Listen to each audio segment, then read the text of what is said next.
My own father coldly uninvited me from the luxury Christmas chalet trip I had organized and paid for, claiming his new wife wanted an intimate holiday.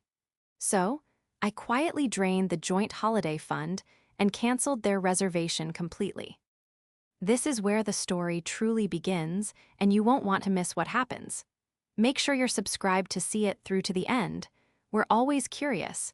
Where in the world are you all watching from today? Let us know in the comments. The persistent, harsh buzzing of my phone on the nightstand felt like a physical assault against my already throbbing skull. I was buried under 3 layers of heavy down comforters in my darkened apartment, shivering despite the heat radiating from the radiator in the corner of my bedroom. A severe strain of the winter flu had knocked me entirely off my feet for the past 4 days. As a corporate financial consultant, taking time off was a luxury I rarely afforded myself. My firm handled high-stakes mergers and complex asset management, which meant my days were usually a blur of spreadsheets, endless negotiations, and 80-hour workweeks.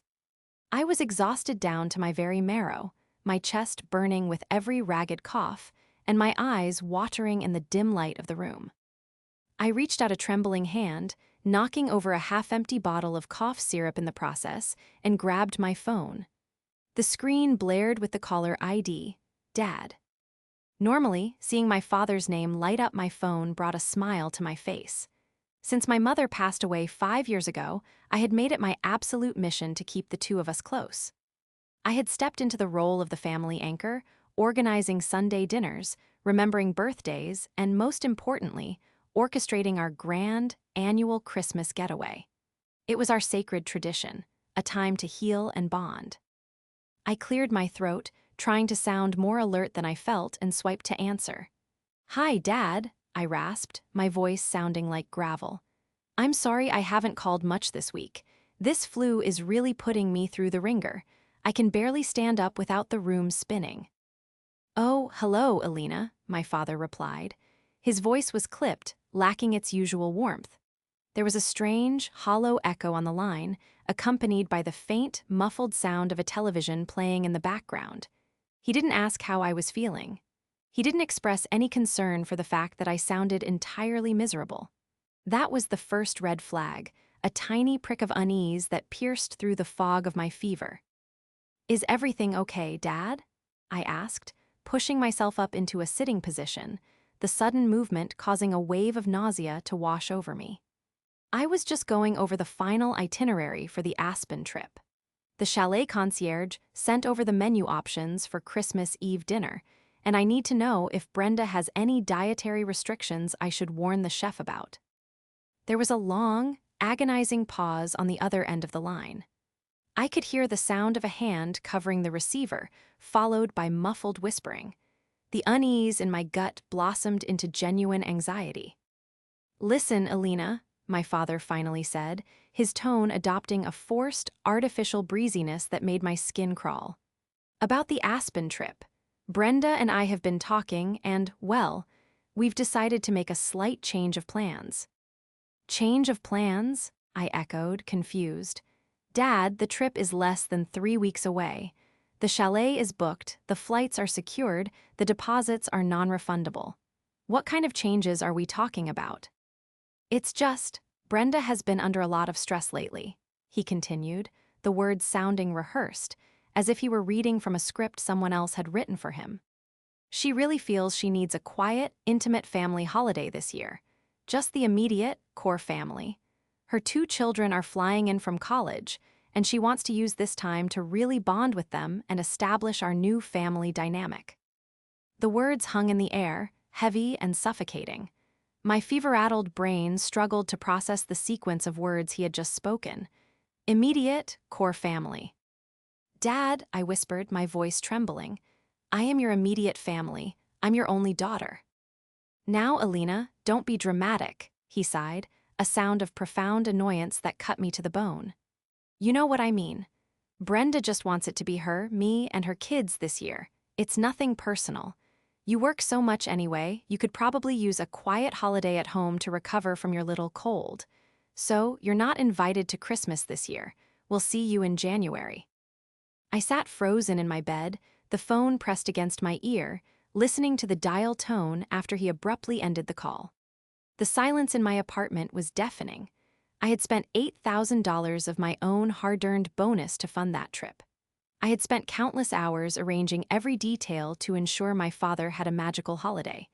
And with a single, callous phone call, I had been erased. The betrayal was worse than the diagnosis itself. The physical shock of the conversation hit me in waves, each one colder and more devastating than the last. I dropped my phone onto the duvet and pulled my knees to my chest, wrapping my arms tightly around my legs as if trying to hold myself together. My breathing grew shallow and erratic. It wasn't just the cancellation. It was the sheer, breathtaking cruelty of the delivery. The dismissal of my illness as a little cold. The categorization of me as an outsider in my own family. Cast aside to make room for a woman he had met less than a year ago, and her 2 adult children, whom I had met exactly twice. I forced myself out of bed, my legs trembling so violently I had to lean against the wall for support. I stumbled into the kitchen, desperate for a glass of water to soothe my burning throat. The cold hardwood floor chilled my bare feet, grounding me in the harsh reality of the moment. I leaned against the marble countertop, staring blankly at the city lights twinkling outside my window. Tears, hot and unbidden, finally spilled over my eyelashes, tracking warm paths down my fever-flushed cheeks. For hours, I paced the length of my small apartment, my mind racing through a chaotic loop of grief, confusion, and a slowly kindling spark of pure, unadulterated anger. How could he? How could the man who had held my hand through my mother's funeral, the man who had always called me his shining star, toss me away with such casual disregard? Around 9 o'clock that evening, my phone buzzed again. This time, the caller ID displayed a different name, Brenda. I stared at the screen, a surge of adrenaline cutting through my fatigue. I took a deep, shuddering breath, cleared my throat, and answered, "Hello." "Elena, darling?" Brenda's voice was bright, musical, and utterly synthetic. It was the voice of a woman who smiled exclusively for the cameras. "Arthur told me he spoke to you earlier. I just wanted to call and make sure there were no hard feelings. I know it's a bit of a disappointment, but you have to understand, I simply must prioritize my children's emotional well-being right now." "Your children are 22 and 24, Brenda," I said, my voice eerily calm despite the storm raging inside me. "And I booked that trip for my father." "Oh, I know, sweetie, and we are just so grateful," she crooned, entirely ignoring my point. "The chalet looks absolutely divine. My daughter, Chloe, is practically vibrating with excitement over the master suite with the soaking tub. And my son is so thrilled about the ski-in, ski-out access. It's going to be the perfect, picturesque Christmas we so desperately need as a new family unit." My grip on the phone tightened until my knuckles turned white. The sheer audacity of her words left me momentarily breathless. She wasn't just uninviting me, she was calling to gloat. She was claiming the luxury I had provided as her own personal triumph to bestow upon her children. "I see," I managed to say, carefully controlling the tremor in my voice. "And how are you planning to manage the logistics?" "Oh, don't you worry your pretty little head about that," Brenda laughed lightly. "Arthur told me everything is already paid for through that joint holiday fund you two share, and the reservations are all set under his name. We have the confirmation numbers. All we have to do is show up and enjoy the snow. It's such a relief not to have to plan a thing. You really did a wonderful job, Elena. Well, I must go, packing to do. Feel better, sweetie." The line went dead. I slowly lowered the phone, a strange, terrifying calm washing over me. The fever seemed to break in that exact moment, replaced by a crystalline clarity. They expected me to simply roll over. They expected me to absorb the heartbreak, sit alone in my apartment on Christmas morning, and graciously fund a luxurious winter wonderland vacation for a woman who had just ousted me from my own family. They assumed that because I had always been the compliant, loving daughter, I would continue to be the family's silent ATM. But they had forgotten one crucial thing. To truly understand the depth of this betrayal, you have to understand the history of that holiday fund and the absolute devotion I had poured into my father's life. When my mother passed away from a sudden, aggressive illness 5 years ago, my father shattered into a million pieces. He became a ghost of his former self, retreating into a dark, depressive shell. I was only 30 at the time, just beginning to claw my way up the highly competitive ladder at my financial consulting firm. But I didn't hesitate. I moved closer to his house, spent every weekend cooking his meals, and dragged him to grief counseling. It was during that dark period that I instituted our grand Christmas tradition.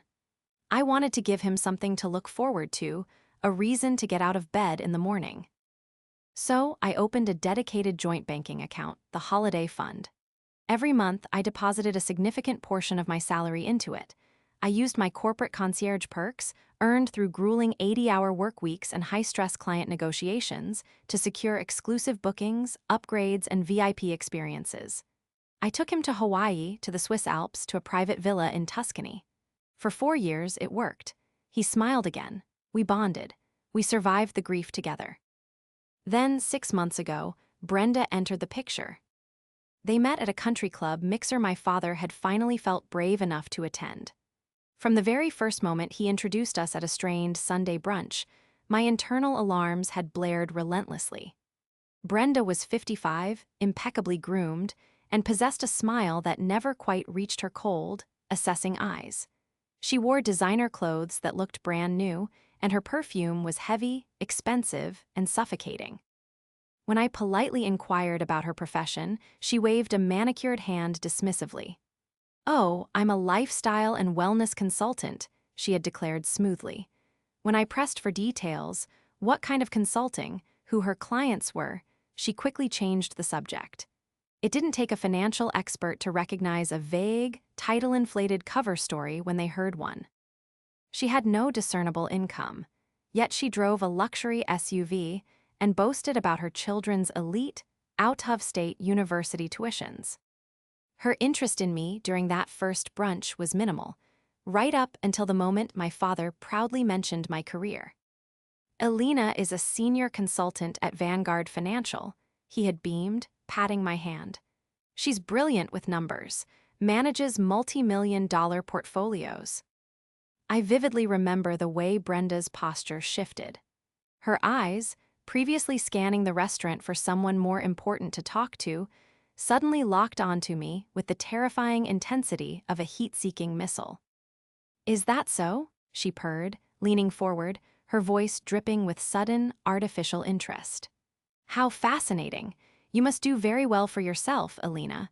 Arthur tells me you're the one who organizes those lavish little trips you two take every winter." "I enjoy treating my dad," I had replied, keeping my tone neutral, though the hair on the back of my neck was standing up. "It's so sweet," she had smiled, but there was a sharp, calculating edge to her gaze. "Arthur was just telling me about this holiday fund you have set up. A joint account," he said. "How delightfully practical. It's so important for families to share their resources, don't you think?"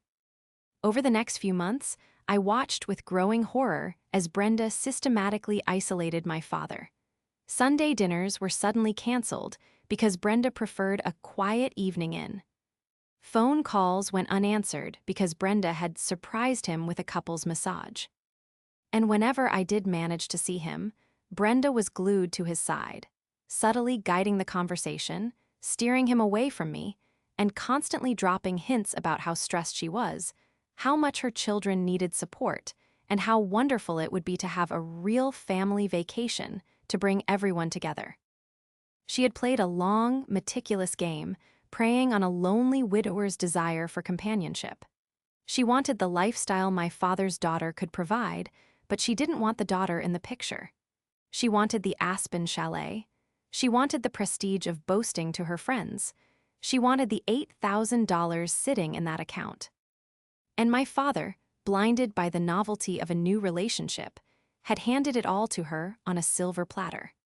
I stood in my kitchen, the fever gone, replaced by an icy, formidable focus. Brenda thought she had won. She thought she had outmaneuvered the exhausted, compliant daughter. She thought the money was hers to spend, and the chalet was hers to inhabit. I walked slowly back to my bedroom, my mind executing calculations with the cold precision of the financial consultant I was. I opened my laptop, the screen glowing brightly in the dark room, and navigated to my banking portal. It was time for Brenda to learn a very hard lesson about shared resources. The glow of my laptop screen was the only source of light in my bedroom, as I navigated through the labyrinth of dual-factor authentication to access my primary banking portal. The fever that had plagued me all week was entirely gone, burned away by the cold, calculating fury that now directed my every movement. I was a corporate financial consultant. My entire career was built on identifying liabilities, analyzing risk, and executing decisive maneuvers to protect my clients' assets. And right now, my father's new wife was the biggest, most toxic liability I had ever encountered. I clicked into the Joint Accounts tab. There it was, labeled simply Dad and Alina Holiday Fund. The current available balance stared back at me in bold, black numbers, $8,045.50. What Brenda did not understand, and what my father had clearly forgotten in his infatuation, were the fundamental mechanics of this specific account. When I opened it 4 years ago, I didn't just add his name to a standard checking account. I established it under my primary financial portfolio to maximize the high-yield interest rates. I was the primary account holder. My father was legally classified as an authorized user. This meant he had a debit card and the ability to make withdrawals, but I retained absolute, overriding control. I moved my cursor over to the transfer menu. I selected the holiday fund as the origin and my private, individual savings account as the destination. I typed in the exact amount down to the last 50 cents. I hovered my finger over the trackpad. A small part of my heart, the part that was still the grieving daughter desperately trying to keep her family together, hesitated for a fraction of a second. But then I remembered Brenda's sickly sweet voice gloating about her children enjoying the soaking tub I had paid for. I pressed down. Transfer complete, current balance $0. Next, I opened a new tab and logged into my Vanguard Financial Corporate Concierge portal. This was the VIP service I used to secure the luxury Aspen Chalet. Because I booked it through my firm's partnership program, the reservation was entirely linked to my corporate platinum card. I navigated to the upcoming itineraries. The Aspen reservation looked beautiful on the screen, complete with stock photos of snow-capped mountains and glowing fireplaces. I clicked Manage Reservation, scrolled down to the bottom of the page, and clicked Cancel Booking. A warning box popped up, asking for confirmation. I clicked Yes. Within seconds, an email chimed in my inbox, confirming that the reservation was voided and the deposit would be credited back to my corporate card. I did the exact same thing for the first-class flights. The trap was set. They had the confirmation numbers, yes, but those numbers were now attached to a ghost itinerary. If they didn't check the portal, and I knew they wouldn't, as Brenda had proudly proclaimed they didn't have to plan a thing, they would remain entirely oblivious until they were standing at the check-in desk in Colorado. But draining the funds and canceling the trip was only the defensive maneuver. I needed an offensive strategy. I reached for my phone and scrolled through my contacts until I found Marcus. Marcus was a former forensic accountant who had transitioned into private intelligence and background investigations. We had collaborated on several high-profile corporate acquisitions where the target companies had questionable financial histories. He answered on the second ring. "Alina, it's midnight. Tell me you're not still at the office looking at the Peterson merger." "I'm at home, Marcus, and this isn't about Peterson," I said, keeping my voice low and steady. "I need a personal favor, top-tier priority, full comprehensive background, financial history, civil records, the works." "Who's the target?" His tone shifted instantly from casual to professional. "Her name is Brenda Hayes. Well, I assume it's Hayes. She's 55, claims to be a lifestyle and wellness consultant. She recently sank her claws into my father, and she just orchestrated a move to cut me out of the family entirely. I need to know exactly who she is, what she owes, and what she's hiding." Give me 48 hours, Marcus said. If she has skeletons, I'll bring you the whole graveyard. 2 days later, the air in my father's living room felt thick and suffocating. I had invited myself over under the pretense of dropping off a vintage watch of my grandfather's that I had recently gotten repaired for my dad. It was a Trojan horse, a beautifully wrapped excuse to get inside the house and assess the enemy. The house, which used to smell of my mother's lavender potpourri and old books, now reeked of Brenda's heavy, overpowering floral perfume. She had completely rearranged the furniture, pushing my mother's antique armchairs into a dark corner to make room for a massive, garish modern sofa. Brenda sat on that sofa now, her legs crossed, sipping tea from a delicate china cup with her pinky finger extended. My father sat beside her, looking slightly uncomfortable but trying his best to project a welcoming aura. "It's so good to see you feeling better, Alina," my father said, adjusting his glasses. "You look much less pale." "Thank you, Dad. I'm practically back to 100%, I smiled politely, taking a seat opposite them. I handed him the small velvet box containing the watch. "I wanted to make sure you had this before you left for Aspen." "Oh, how thoughtful," Brenda chimed in, her voice dripping with that same artificial sweetness she used on the phone. "Arthur was just telling me how much he missed wearing it. We are just so incredibly busy packing for the trip." Chloe Bow. "Ut the most darling new ski suit. The kids are just beside themselves with excitement." I kept my expression entirely neutral. "I'm glad to hear they're looking forward to it. It's a beautiful property. Speaking of being busy, Brenda, I actually had a professional question for you." Brenda's teacup paused halfway to her mouth. Her eyes narrowed slightly. "Oh, a professional question." "Yes," I nodded, leaning forward slightly, clasping my hands together. "A senior partner at my firm is currently looking for a lifestyle consultant to help organize a major wellness retreat for our executives. Since you mentioned that's your field, I thought of you immediately. I was trying to look up your professional website or your LLC to pass your portfolio along to him, but I couldn't seem to find anything active online. Do you have a card, or perhaps a link to your current client roster?" The temperature in the room plummeted. Brenda's artificial smile completely vanished, replaced by a tight, thin line. A flash of genuine panic crossed her eyes before it was quickly masked by indignant anger. My business is highly exclusive, Alina," she stammered slightly, setting her teacup down with a sharp clatter. "I operate strictly on a referral basis. I don't need a public website for the caliber of clientele I manage." "That makes sense for high-net-worth individuals," I agreed smoothly, not letting up the pressure. "But surely your business entity is registered. When I checked the state commerce registry yesterday, the only Brenda Hayes Lifestyle Consulting LLC I found was formally dissolved by the state 3 years ago due to a failure to file taxes and multiple outstanding liens." The silence that followed was deafening. My father's head snapped toward Brenda, his eyes wide with confusion. "Brenda, what is she talking about? You told me you were consulting just last week." Brenda's face flushed a dark, angry crimson. She jumped to her feet, pointing a manicured finger at me. "How absolutely dare you?" she screeched, all traces of her polished persona vanishing in an instant. Her voice was shrill and grating. "You come into this house, you disrespect me, and you run secret background checks on me? Arthur, do you see this? Do you see how toxic and jealous your daughter is? She cannot stand the fact that you are happy with me."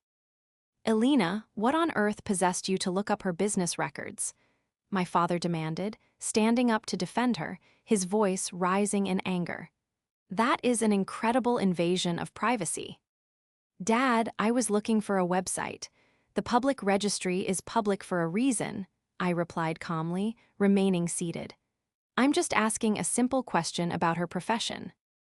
"You are trying to sabotage us," Brenda yelled, clutching my father's arm theatrically. "She's trying to ruin our Christmas. Arthur, I will not sit here and be interrogated by a child who can't handle the fact that she's no longer the center of your universe.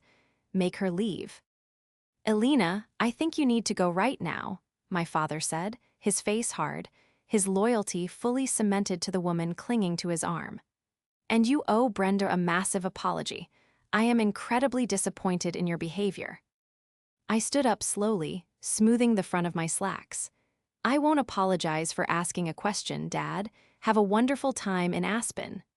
I turned and walked out the front door, leaving the suffocating perfume and the fabricated outrage behind me. The first crack in her armor had been exposed. The following morning, an encrypted email arrived from Marcus. The subject line simply read, "Pandora's Box." I locked my office door, poured myself a strong cup of black coffee, and opened the 40-page PDF document. What I read over the next hour made my blood run cold. Brenda wasn't just a manipulator, she was a professional parasite. The dossier revealed a devastating pattern of financial destruction. She had been married twice before. Both marriages ended in highly contentious divorces where she had systematically drained joint accounts, maxed out credit cards in her husband's names, and fought ruthlessly for alimony she didn't deserve. She had declared bankruptcy 4 years ago to avoid a mountain of consumer debt. Furthermore, her claims about her children's elite universities were entirely fabricated. Both of her adult children had dropped out of community college years ago and had long histories of unpaid rent and civil judgments against them. Brenda had zero income. She was currently being sued by a former landlord for thousands in damages to her previous apartment. She had targeted my father with the precision of a predator, identifying the weakest, wealthiest member of the herd. As I was printing the documents, my phone buzzed. It was a voicemail from Brenda. I hit play. "Listen to me very carefully, you little corporate brat," Brenda's voice hissed through the speaker, entirely devoid of an audience and therefore devoid of any charm. "Why?" "Oh, stay away from Arthur. You stay away from my family. If you ever try to pull a stunt like you did yesterday again, I will make sure Arthur cuts you out of his will so fast your head will spin. He belongs to me now. You are history. Don't call us again." She was desperate. She was terrified that I would uncover the rest of her lies, so she was aggressively trying to build a wall around my father. I knew I couldn't just email him the documents. Brenda monitored his phone and his iPad. I had to get him alone. I called his office line at the architectural firm where he worked part-time. He answered, sounding exhausted. "Dad, it's Alina. Don't hang up," I said quickly. "I need you to meet me at the diner down the street from your office at noon. Just you and me. It's an absolute emergency." "Alina, I don't want to hear another word about Brenda." "It's about the house, Dad. The deed to the house," I lied smoothly. It was the only thing I knew would guarantee his arrival. "Please, 15 minutes." He was sitting in a booth by the window when I walked in. He looked older than his 62 years, the stress of the friction pulling at the corners of his eyes. He didn't smile when I sat across from him. "What is this about the house, Alina?" he asked immediately, crossing his arms. "The house is fine, Dad. I had to say that to get you here without Brenda listening in," I said, pulling the thick manila envelope from my leather tote bag and placing it gently on the formica table between us. "I am not doing this again," he growled, sliding out of the booth. "I told you yesterday." "Dad, sit down," I commanded, using the sharp, authoritative voice I reserved for hostile boardrooms. The sheer force of my tone shocked him into remaining seated. "You raised me to be thorough. You paid for my education so I could learn how to protect people's assets. I am begging you, as your daughter who loves you, to look at what is in this envelope. Look at the undeniable legal facts of who you are marrying." Reluctantly, with trembling hands, he reached for the envelope. He pulled out the printed pages. I watched his eyes scan the executive summary Marcus had prepared. I watched him read the bankruptcy filings. I watched him read the civil judgments, the previous divorce decrees, the exact dollar amounts of the debt she had saddled her previous husbands with. For 10 agonizing minutes, the only sound was the clatter of silverware from the diner's kitchen and the rustle of the paper in his hands. Finally, he set the papers down. His face was pale, his jaw clenched so tightly a muscle ticked in his cheek. He looked at the documents, then looked up at me. I expected realization. I expected him to thank me. Instead, I saw the hard, defensive wall of deep denial slam firmly into place. "Where did you get these?" he asked, his voice shaking with a terrifying, quiet rage. "I hired a professional investigator, Dad. Everything in there is a matter of public and legal record. She is using you to pay off her debts and fund her children's lives. She has no money, no business, and a history of destroying men just like you." "You forged these," he whispered, pushing the papers back across the table as if they were infected. "Dad, look at the court seals. You can look up the docket numbers yourself," I pleaded, desperation finally creeping into my voice. "No," he shouted, slamming his hand on the table, drawing stares from the waitstaff. "You couldn't stand that I finally found someone who makes me happy. You couldn't stand that you aren't the only woman in my life anymore. So you fabricate this garbage, this hateful dossier, just to ruin it." "Dad, she is manipulating you," I cried out, reaching across the table to grab his hand, but he violently snatched it away. "The only one manipulating me is you, Alina," he said, his eyes cold and devoid of any paternal warmth. "Brenda warned me you would do something like this. She told me you were trying to sabotage our trip because you were jealous. She was right. You are sick." He stood up, throwing a $5 bill on the table for a coffee he hadn't touched. "Do not contact us again until you are ready to formally apologize to my future wife," he said, looking down at me with absolute disgust. "We are going to Aspen.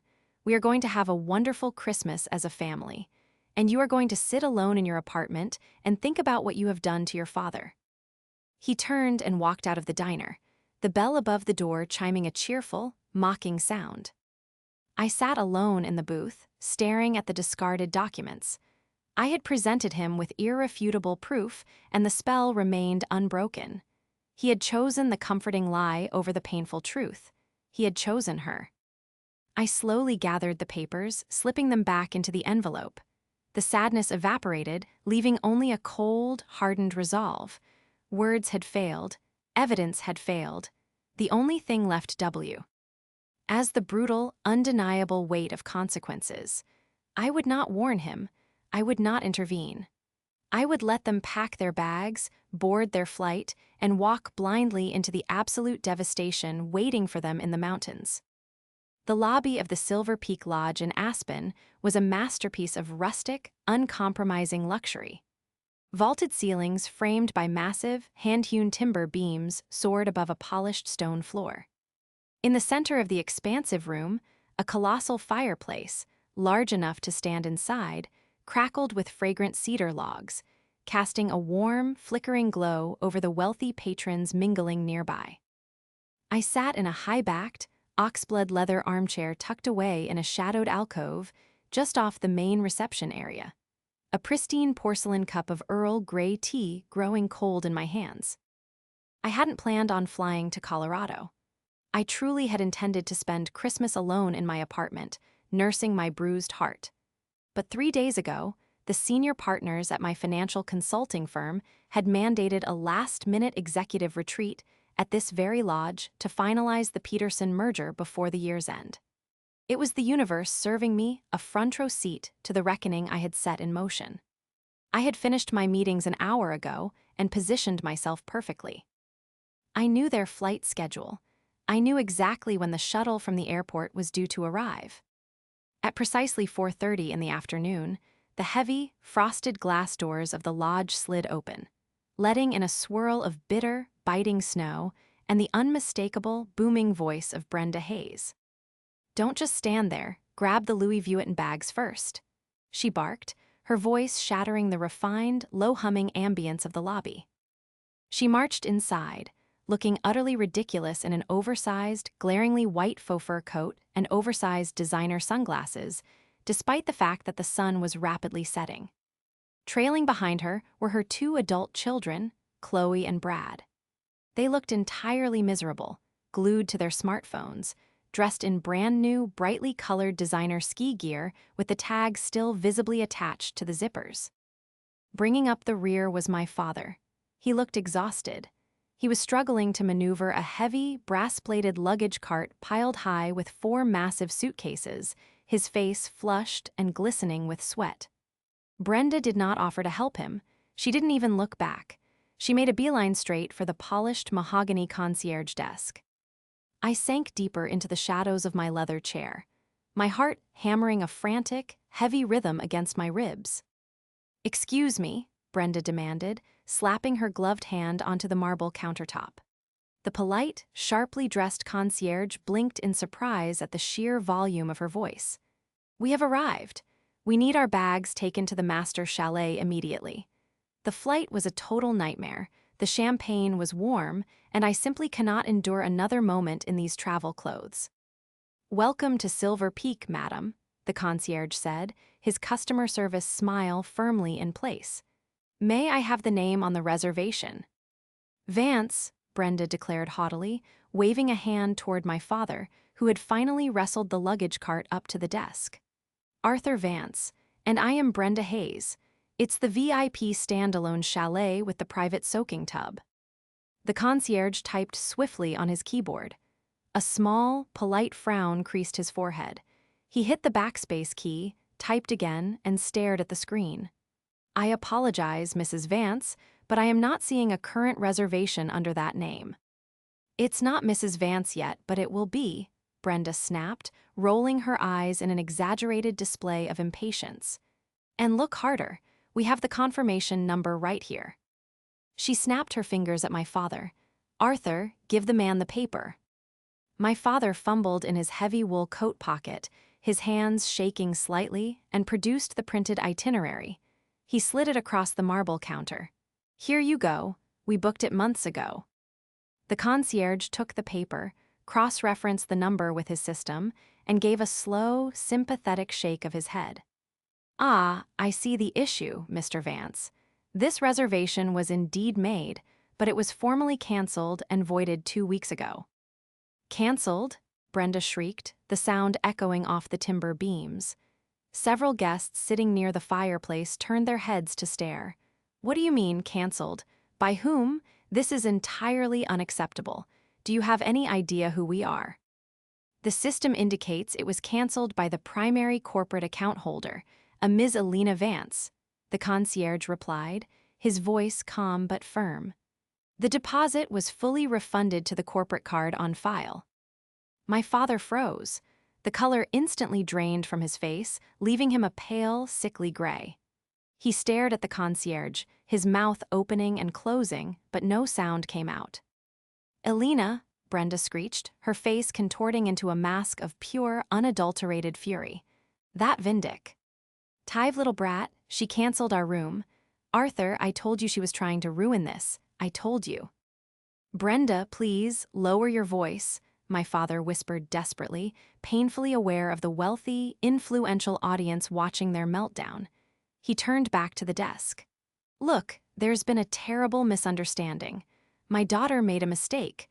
Just book us back into the chalet. Put it on my card."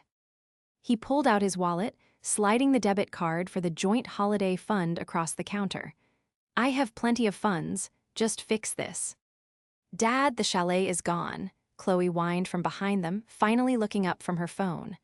"Are you kidding me? Where are we supposed to sleep?" "Shut up, Chloe, Arthur is handling it," Brenda hissed, though a bead of sweat was now visible on her forehead. The concierge swiped the card. The machine beeped, a harsh, flat sound of rejection. "I'm sorry, sir. The card has been declined." "Declined? That's impossible," my father stammered, his panic now visible, vibrating through his entire body. "There is over $8,000 in that account. Try it again. Manually enter the numbers." "Sir, the terminal indicates insufficient funds." "A zero balance," the concierge stated, pushing the card back across the marble. My father's hands trembled so violently he dropped the card. It clattered against the stone floor. He ripped off his gloves, pulled out his smartphone, and frantically tapped into his mobile banking app. I watched from my alcove as his eyes locked onto the screen.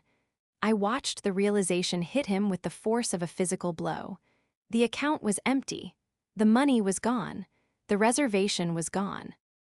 They were standing in the lobby of one of the most expensive resorts in the country during peak holiday season, entirely stranded. "Well," Brenda demanded, her voice rising to a frantic pitch, "what does it say? Pay the man, Arthur." I stood up. I smoothed the wrinkles out of my tailored wool trousers, picked up my leather portfolio, and stepped out of the shadows, walking slowly and deliberately into the center of the lobby. "He can't pay the man, Brenda," I said. My voice wasn't loud, but it carried perfectly through the sudden, tense silence of the room. Brenda spun around, her jaw dropping. My father looked up from his phone, his eyes wide with shock and absolute devastation. "Elena," he whispered. "Hello, Dad." "Hello, Brenda," I said, coming to a stop just a few feet away from them. I didn't smile. I didn't raise my voice. I was the picture of corporate composure, a stark contrast to their chaotic, desperate display. "You," Brenda screamed, lunging forward a half step before my father instinctively put an arm out to stop her. "You stole our money, you canceled our trip. I'm going to call the police. I'm going to have you arrested for theft." "You can certainly try, Brenda," I replied smoothly, holding her furious gaze. "But when the police arrive, they'll find that the money was transferred by the primary account holder, me, from an account I funded into another account I own. Just like they'll find that the chalet was booked on my corporate concierge card, which I have every legal right to cancel." "You vindictive, jealous little." Brenda started to scream, her polished country club facade entirely shattered, revealing the desperate, vicious grifter underneath. "Stop," my father said. His voice was barely a whisper, but it held a broken, hollow weight that silenced her instantly. He looked at me, his eyes brimming with tears. "Elena, why did you do this to us? You left us with nothing."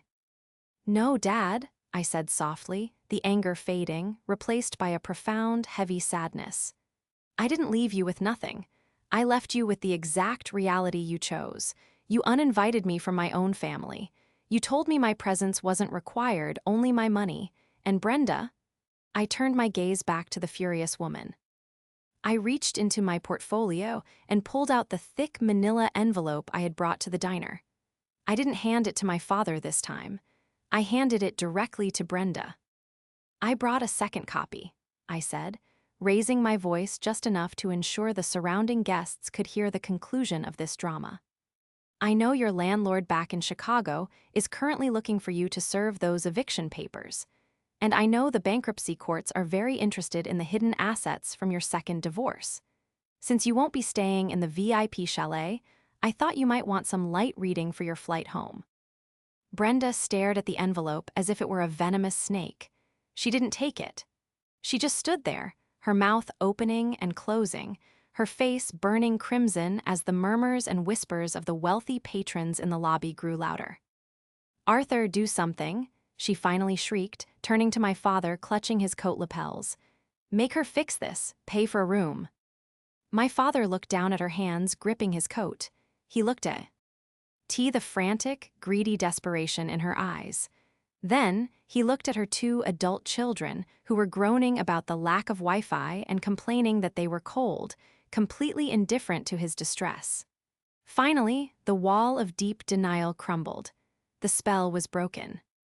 He reached up and gently, firmly, peeled Brenda's hands off his chest. "Arthur," she gasped, stepping back. "The trip is over, Brenda," my father said, his voice devoid of any warmth, sounding older and more tired than I had ever heard him. "There is no money, there is no chalet, and there is no wedding." The fallout was swift and absolute. My father didn't scream.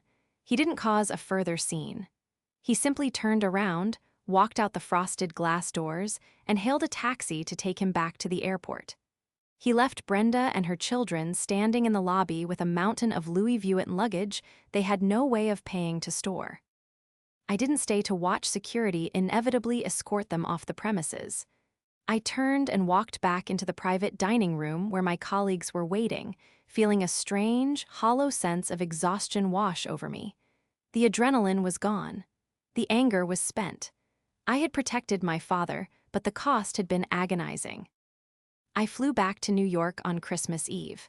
My apartment was quiet, the radiator humming its familiar tune.